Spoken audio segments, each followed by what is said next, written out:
what would you say is the idea is a mission of mutual exchange? No greater honor is there for us to give the people of Haiti than to receive, because they feel like they're only the recipients of our aid, right? Their whole life, they've been told the only way you're going to survive is if outsiders keep pouring in money. So this is their opportunity to give to us. So what is it that this experience, what is it that an Upstream trip the Haitian people have given your youth group, that you brought back home with you, that you take with you, whether it be your personal life, the way you see your kids minister, however that is?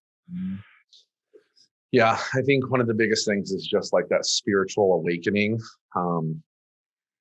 I remember the first time we went, we had the Haitian youth group and our youth group sit there and talking with each other, and would just ask questions of each other.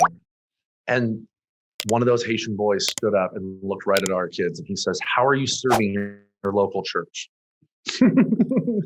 And my microphone, mic drop. Yes. And he just asked it because it's like he just wants to know. Like, it's just that was normal for them. Yeah. And our boys are like, "Well, I come early if Joey needs me to help move chairs around, or if he puts together this like rake and run fundraiser, I'll be at that." Like, they're just grasping at stuff in ways that they serve the church. And the Haitian kids are like, "Oh, okay." And so our kids that went, our students, like, they talk about that almost every time that we bring it up.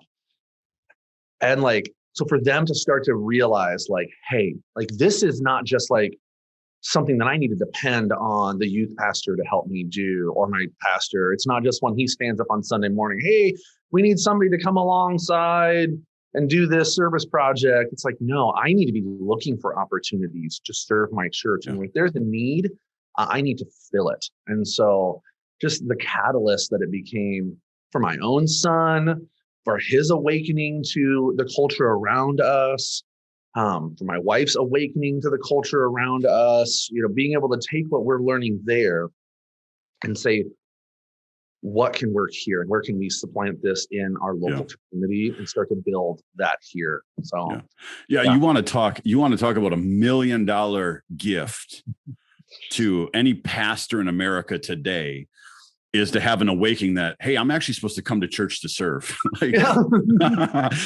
But think of it, especially at a youth level, like I'm as guilty of it as anybody. I served in youth ministry in one shape or form for the last 15 plus years. We do set up a dependency model or an expectation model. You come into the room, like, what do they have for me? What treats do they have for me? Who's speaking today? What worship person's up there? Like, what games do they have? What music are they playing? We set that up. So that also becomes what we produce as adults, so as adults, we walk in, we're like, oh, what coffee are they serving? How fast can I get from the foyer to my seat and checking in my kids? And so, to have that script flipped as just like, let's say that's just one seed that lands in good soil of a kid going home and saying, hey, like, the body is meant to serve, like God said. Jesus' only really curse to the believer was, "Depart from me, you evildoers, for I never knew you, for you did not do the Father's commands." Like, God has really set it up in us to impart his power, the power that we read about, the power that we're hungry for in Scripture, the power that we long for. He says, "I've given it to you in full. All that you've seen Christ do, that same Spirit raised him from the dead is now in you, for the sole purpose of serving his command to go out and create disciples and to take care of the widows and the orphans." How we take care of the poor is a huge part of showing how selfless we are. When church becomes all about us, then is it really the one true God that we're serving, or the God that we've created for ourselves? It seems to help us in times of need and trouble. Wow. Yeah. So that's a good one, man. I'm glad that you dug in and grabbed that one.